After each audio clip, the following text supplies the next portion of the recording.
NTE 1.2 is dropping on July 8th, and honestly, this might be the biggest update the game has had since launch. 2 brand new characters, a completely new game mode that nobody saw coming, a new story chapter, new outfits, a new vehicle, and I've gone through everything from the official live stream, so you don't have to. In the next 10 minutes, I'm breaking down every single thing coming in 1.2, whether you should pull for new characters, and what F2P players need to know before July 8th. Let's go. Quick thing before we dive in. If you're new here, I cover NTE weekly, builds, tier lists, update breakdowns, all of it. So if that's your thing, subscribe because we got a lot of content coming with 1.2. Okay, let's get into it. All right, first character, Shinku. And look, just from watching the showcase, this girl is clean. Shinku is a Cosmos DPS running the Condensate archetype, which right off the bat makes her interesting because Cosmos is one of the strongest Esper types in the game right now, thanks to how well it syncs with the Remora chain reactions. Her idle animations are also really cute. As for her basic attack, she does a 5-strike combo that does Cosmos damage to the enemy. And when she dodges an attack, she throws a powerful kick that does a massive damage. Onto her burst, when she goes into the burst mode, she transforms into this beast with flames coming out her back. In this mode, her attacks change as they get faster, and also she can dash through enemies dealing massive damage. After her gauge bar is full, she unleashes a beam, which looks super cool and terrifying. As for her quality of life feature, she can run really fast when she is in her burst form, as well as climb up walls quickly. She is the first character to invite you, so that you can also go to her house as well, and also invite her to multiple activities.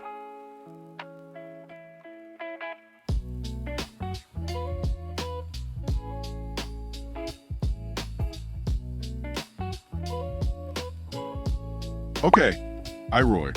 She is a healer and buffer. Her role is keeping your team alive while amplifying their damage. Her attribute is Anima, and she uses Liquid Arc. She has a special passive that lets you pet animal, and get rewards. You can do this twice a day. She fights using 3 sheep summons, Morpheus, Icelos, and Phantasos. Her basic attacks build a resource called Imagination. Standard skill uses a lambs to build more imagination. Hold skill is where it gets wild. When you hold her skill, she puts 3 of your teammates into something called regression state. In regression, those characters become invincible, and they get replaced on the field by her 3 sheep, who inherit part of Iroi's stats and keep fighting. And here's the safety net that makes her insane for hard content. If any ally on her team gets knocked to 0 HP, they automatically enter regression instead of going down. So she literally prevents your team from dying. Then her ultimate has 2 modes depending on how much imagination you have. If you're below the imagination threshold, it opens a Dream of the Horn Gate, which continuously heals your entire team. While this is active, switching to any character in regression fully revives them. If you're above the threshold, it opens a Dream of the Ivory Gate, dealing damage to all enemies while also resurrecting fallen teammates. One more key thing, Iroi's banner is Phase 2. She drops July 29th, running until August 19th.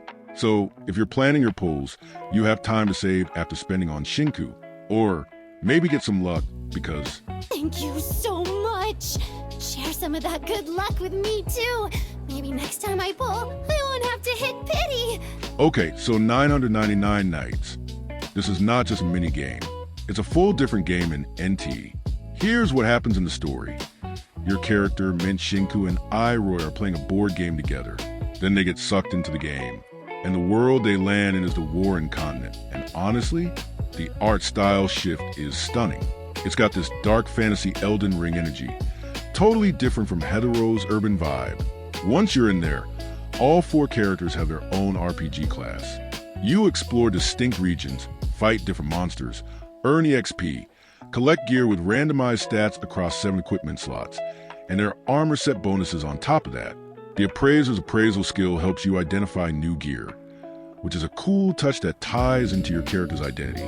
The main boss is the Crimson Dragon, and the Warren continent is described as a land full of fuzzies that's been taken over by dragons. You explore regions, fight monsters, earn EXP, collect randomized gear across 7 slots with set bonuses. The final boss is the Crimson Dragon. This is a whole content expansion, not a side activity. For the story itself, 1.2 continues directly from where 1.1 left off. You'll learn more about the Dreamwalkers, Find out what. Ivan is up to through Hattori and Nan Ally comes back. It's the lead up to the final showdown with the Scarlet Letter, which actually happens in 1.3, not 1.2. So this chapter is the setup act. Expect answers and new questions.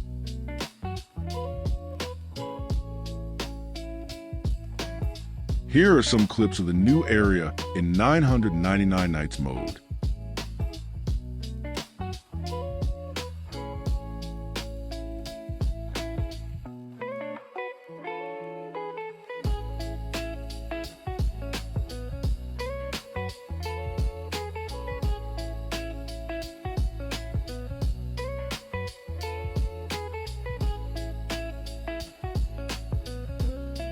This is what I was talking about.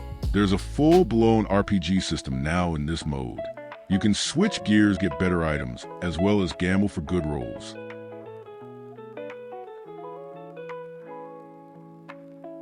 Here are some of the enemies you'll be fighting in this mode.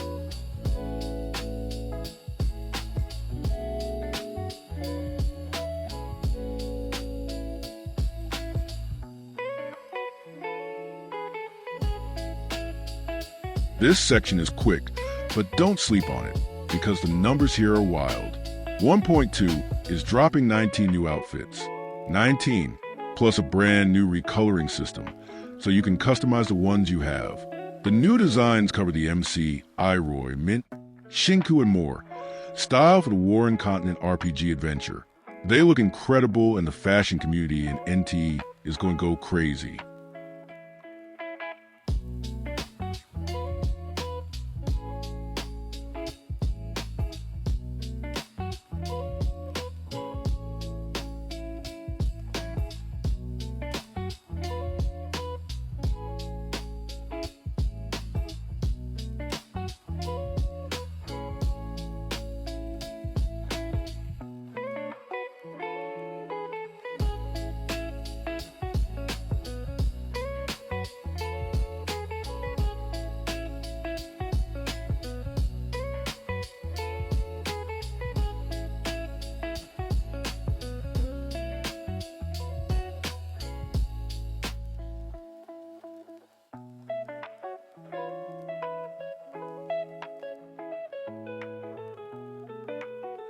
These are the rewards if you are wishing for Shinku.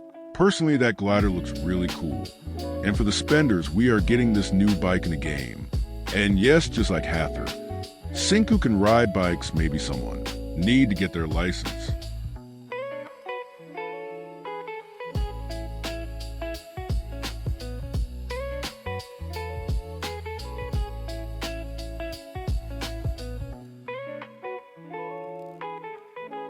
You can now copy other people's interior. You can get the IDs from Bagel.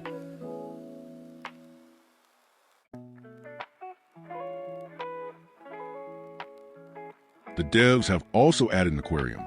Now you can showcase all the fishes you catch in the gamer, but you need to maintain it, and you have to feed them as well. There's an auto feature, so no need to stress about it. And you can hang a fish behind your car too. This one's easy to miss. If you unlock the mail feature before 1.2 ends, you get a free selector to pick NES rank standard character, completely free.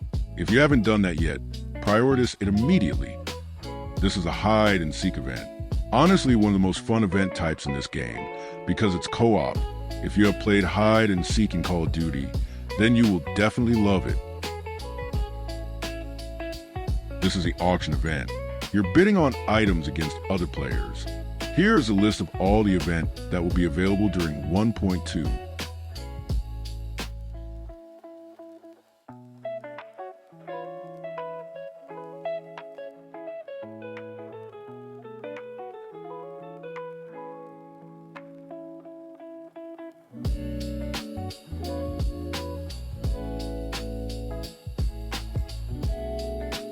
Alright, that's 1.2. Go enjoy it. Like, subscribe, and I'll catch you in the next video.